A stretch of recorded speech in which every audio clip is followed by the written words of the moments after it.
سامعین و ناظرین، انفیکشن کنٹرول سوسائٹی آپ کی بہتر صحت کے لیے اور آپ کو مسائل سے بچانے کے لیے مختلف ویڈیوز کے سلسلے کو جاری کیے ہوئے ہم آپ کو ماں اور بچے کے بارے میں بتا رہے تھے۔ خواتین بعض دفعہ بچوں کی پیدائش کے بعد بہت زیادہ پریشان ہو جاتی ہیں کہ ہمارا جسم کیسا ہو گیا اور وہ شرمندہ ہونے لگتی ہیں، تو ہم آپ کو بتائیں کہ اگر آپ نارمل خوراک لیں گی، نارمل آرام کریں گی، نارمل سلیپ ہوگی، آپ کی سوئیں گی آرام سے، تو آپ جو ہیں بہت جلدی تقریباً 3 ماہ میں آپ کا جسم بالکل نارمل ہو جائے گا۔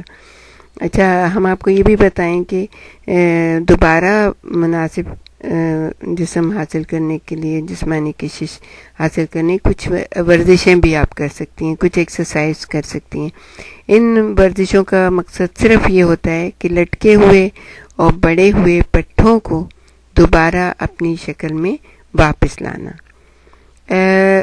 ڈلیوری کے بعد ہر روز سادہ سی ورزشیں بستر پر لیٹے لیٹے بھی کی جا سکتی ہیں۔ کوئی سخت ورزشیں نہیں کریے گا ورنہ آپ کا جسم ابھی اس قابل نہیں ہے۔ بہت ہی ہلکی پھلکی، بہت ہی پرسکون اپنے بستر پر لیٹ جائیے۔ آغاز میں ایسی ورزشوں کی ضرورت ہوتی ہے، یعنی شروع میں، کہ 2-4 دن بعد آپ یہ ورزشیں شروع کریں جو کمر، پیٹ، پیڑوں کے علاقے اور آپ کے جسم کے اندرونی پٹھوں کو توانا کر دیں اور انہیں اپنی اصلی شکل میں واپس لانے میں مدد دیں۔ ان ورزشوں کو ہم 3 حصوں میں تقسیم کرتے ہیں۔ پہلا تو یہ ہے کہ پیڑوں کی پٹھوں کی ورزشیں ہیں، پھر جو بڑھا ہوا پیٹ ہوتا ہے اس کے پٹھوں کی ورزشیں ہیں، پھر کمر کی ورزشیں۔ ڈلیوری کے کچھ دنوں بعد آپ کے نچلے حصے میں، یعنی پیٹ سے نچلے حصے میں بھی درد شروع ہو سکتا ہے، لیکن اس درد کے باوجود ورزشیں شروع کی جا سکتی ہیں، کیونکہ وہ تو ایک سسٹم کے تحت اپنی چیزوں کو جسم جو ہے نا صحیح جگہ پہ لے کے آ رہا ہوتا ہے۔ تو آپ کو اپنے ورزشیں کرنی چاہیے، اور آپ جو ہے ایک مگر احتیاط ضروری ہے کہ اگر آپ کا لیبر جو ہے وہ آپ ذرا زیادہ دیر تک رہا ہے اور آپریشن کے ذریعے عمل میں لائی گئی ہے ڈلیوری جو ہے، تو کم از کم 6 ماہ تک کوئی ایکسرسائز، کوئی ورزش نہیں کرنی ہوتی۔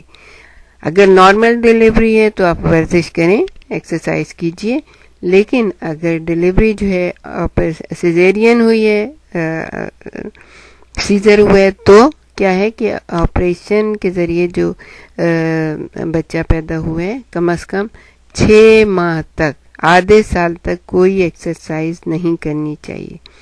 ایسی کیفیت میں اگر ورزش کی جائے گی تو ٹانکے کھل جاتے ہیں۔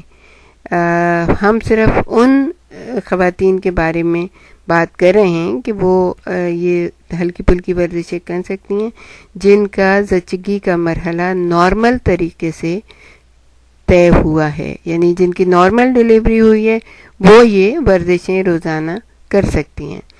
اس میں پہلی ورزش جو ہے کہ اپنے اندر کے جسم کو بار بار سکھیڑیں۔ یہ کیفیت 3 سیکنڈ تک جاری رکھیں، زیادہ دیر نہیں کریں، صرف 3 سیکنڈ شروع میں، صرف بہت ہی 2-3 دفعہ، جیسے کہ آپ اپنے جسم کو سکیڑ سکتی ہیں، پیٹ کے نچلے حصے کو سکیڑ سکتی ہیں، اور بعد ازاں یہ کریں کہ یہ عرصہ 6 سیکنڈ تک بڑھا لیں۔ لیکن یہ ہے کہ آپ ایک دفعہ سکیڑیں اپنے جسم کو، نچلے حصے کو، اور پھر اس کے بعد دوبارہ سے چھوڑ دیں اس کو، پھر 1 سیکنڈ کے بعد، 2 سیکنڈ کے بعد پھر آپ اس کو سکیڑیں 1-2 سیکنڈ کے لیے، 3 سیکنڈ کے لیے، پھر اس کو ڈھیلا چھوڑ دیں۔ پہلے صرف 3 دفعہ کریں، پھر اس کو آہستہ آہستہ بڑھا لیں۔ یہ ورزش روزانہ اپنے بستر پہ لیٹ کے تقریباً 50 سے 60 مرتبہ دہرائیں، یعنی کہ یہ ایکسرسائز جو جسم کو سکیڑنے کی، آپ کو خود پتہ چل جائے گا جب آپ سکیڑیں گی کہ کس طرح آپ کی ٹانگوں کے پٹھے اور پیٹ کا نچلا حصہ کس طرح سے آپ کو سکیڑنا ہوتا ہے۔ تھوڑا سا سانس روکیں اور پھر سکیڑیں، پھر سانس بحال کریں، پھر سکیڑیں، تو وقفے وقفے سے آپ جو ہے نا اس کو 40-50 مرتبہ دہرائیں.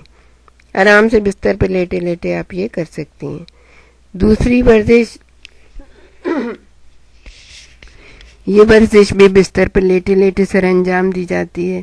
اپنی ٹانگیں اکٹھی کریں اور جہاں تک ممکن ہو اپنے پاؤں پیچھے رانوں کی طرف لائیں. پھر پاؤں پورے تلووں کے ساتھ بستر پر جما دیں. جیسے کہ اب آپ گھٹنے اٹھا کے بستر پہ لیٹی ہوئی ہیں آرام سے، پھر جو ہے بستر پہ آپ کے پاؤں پورے جمے میں، پھر آپ اپنے پاؤں کو تھوڑا سا پیچھے لائیں اپنے کمر کی طرف جیسے، پھر اس کو سیدھا رکھ لیں، پھر تھوڑا کریں، پھر اس کو سیدھا کر دیں. اسی طرح سے آپ دونوں پاؤں کو اس کے بعد نیم دائرے میں دائیں بائیں گردش دیں. یہ ورزش 8 سے 10 مرتبہ دہرائیں. یعنی پاؤں پیچھے لائیں، پھر آگے لائیں، پھر بستر پہ جما دیں، پھر جیسے کہ گھٹنے اوپر کر کے آپ لیٹی ہوئے ہیں سیدھے بالکل. پھر تیسری ورزش، یہ بہت ہی آسان ہے اور آپ یہ سب کر سکتی ہیں آرام سے، لیکن اس سے آپ کے جسم کے جو لٹکے ہوئے پٹھے ہیں نا، جو بہت ہی زیادہ لوز ہو گئے، تو وہ ایک دم صحیح سے اپنی جگہ پہ جلدی سے آ جائیں گے. بستر پر اپنے چت لیٹ جائیں، اپنے پاؤں کے تلوے بستر پر اچھی طرح جما لیں. اس صورت میں آپ کے گھٹنوں میں خم ہوگا، دونوں ٹانگیں اکٹھی ہوں گی. اب گہرا سانس لیں اور پیٹ کو سکیڑ لیں. آہستہ آہستہ پیٹ کو ڈھیلا چھوڑتے ہوئے سانس باہر نکالیں. وقفے وقفوں کے ساتھ جس قدر یہ ورزش دہرائیں گے آپ کے لیے بہت ہی اچھا ہوگا. یعنی آپ اپنے گھٹنوں کے بل، جیسے آپ بستر پہ لیٹتی ہیں اور گھٹنے اوپر ہوتے ہیں، پاؤں آپ کے بستر پہ ہوتے ہیں، تو اس وقت آپ گہرا سانس لیں اور پیٹ کو سکیڑ لیں. وہ پیٹ کے پٹھے سکڑ جائیں گے. پھر آہستہ آہستہ ڈھیلا چھوڑیں، سانس باہر نکالیں اور تھوڑے تھوڑے وقفوں کے بعد یہ ورزش جب بھی آپ کو خیال آ جائے بستر پہ لیٹے لیٹے 2-4 دفعہ یہ کر لیا کریں. آپ کو عادت ہو جائے گی تو آپ ویسے بھی کرتی رہیں گی. پھر ہے ورزش ایک اور ہے، بستر پر اس طرح چت لیٹیں کہ گھٹنوں میں خم ہو. آپ کے پاؤں اسی طرح سے جیسے کہ ہم نے آپ کو بتایا ہے کہ گھٹنے اوپر ہونے چاہیے، پاؤں کے تلوے اچھی طرح بستر پر جمے میں. اب اپنی کمر کو بستر کے ساتھ پوری طرح لگانے کی کوشش کریں، کیونکہ آپ کو یہ تو پتہ ہے، جن ماؤں کو نہیں پتہ، پہلا ان کا حمل تھا، بچہ پہلا تھا، تو انہیں نہیں پتہ ہوتا، لیکن جو اس دور سے گزر چکی ہوتی ہیں انہیں پتہ ہوتا ہے کہ حمل کے دنوں میں کمر کے اندر کی طرف تھوڑا سا خم پڑ جاتا ہے بچے کو، مطلب ویٹ اٹھانے کی وجہ سے جو رحم میں ویٹ ہوتا ہے بچے کا اور پانی کا، تو اس میں تھوڑا سا کمر میں خم پڑ جاتا ہے. کمر کو پوری طرح بستر سے لگانے کی کوشش میں بتدریج یہ خم دور ہو جاتا ہے.